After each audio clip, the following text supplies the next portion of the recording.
Bonjour à tous. Aujourd'hui, nous allons préparer des cookies maison. Des cookies bien moelleux et croustillants sur l'extérieur. Nous allons les préparer aux pépites de chocolat. On va avoir besoin de 350 g de farine, 150 g de beurre, 250 g de sucre roux ou style cassonade, c'est très bien aussi, 2 œufs, un sachet de sucre vanillé, un sachet de levure et une tablette de chocolat noir et une pincée de sel. Donc dans la cuve de mon pétrin, je vais ajouter le beurre,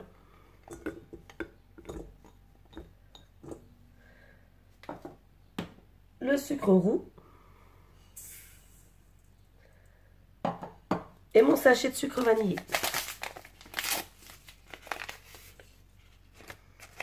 Et je vais pétrir tout ça. Bien sûr, si vous n'en avez pas de pétrin, vous faites avec vos mains.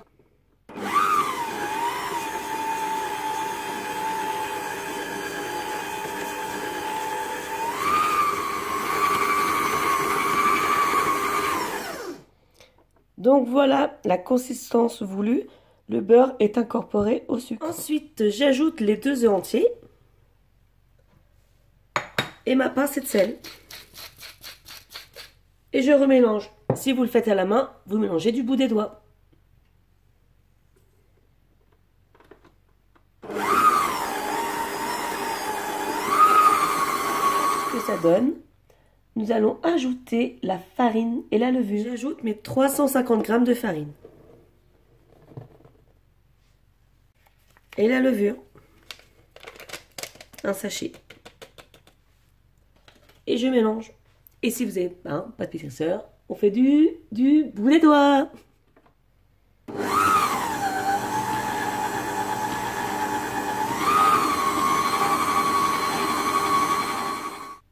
Donc voilà notre base de pâte à cookies faite.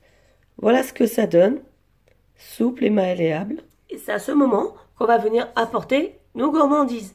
Donc nous aujourd'hui, ce sera des pépites de chocolat noir. Vous pouvez mélanger les chocolats, mettre des M&M's, des amandes, tout ce qui vous fait plaisir. Alors moi je fais mes pépites de chocolat moi-même, car tout simplement c'est plus économique. Les petits sachets de pépites de chocolat tout fait qu'on trouve en grande surface sont extrêmement chers pour pas beaucoup de grammes.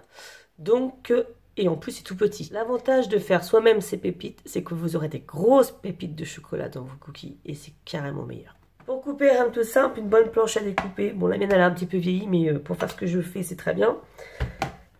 Hop. Donc là, c'est une plaquette de chocolat qui est en bâtonnet, donc ça va être encore plus facile. Je coupe.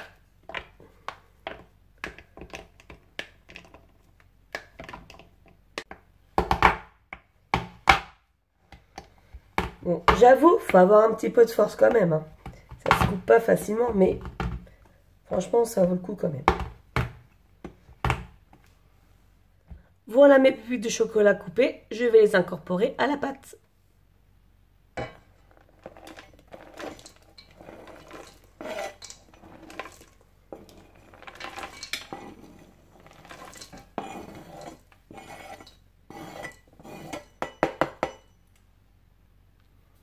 Et je mélange.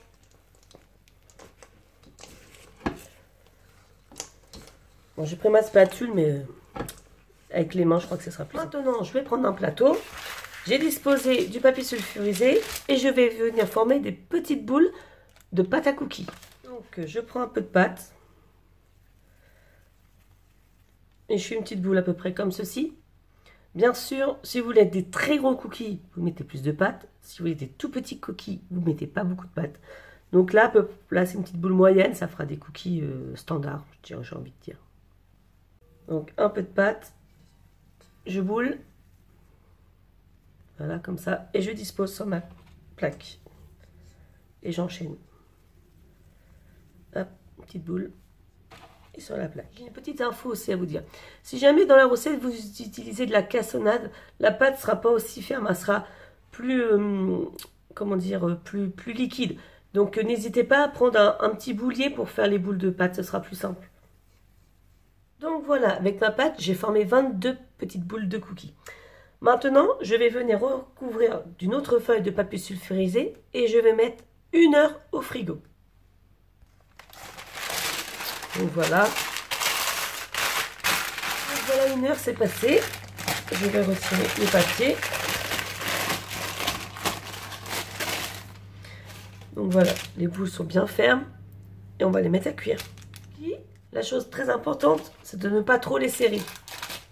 Il faut les espacer, car si vous les serrez genre comme ça, le cookie quand il va cuire, en fait, il va s'aplatir. Donc là, ça vous fera un cookie géant, quoi.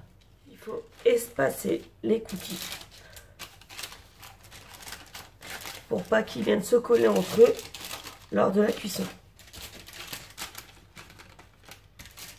On met en cuisson à 180 degrés pendant 12 minutes. Et voilà ce que ça donne une fois sorti du four. Bien disposé sur une grille. Alors, vous inquiétez pas, les cookies quand ils sortent du four, vous voyez, c'est mou. C'est normal, d'accord? Vous inquiétez pas. C'est en refroidissant qu'ils vont devenir croustillants sur le dessus.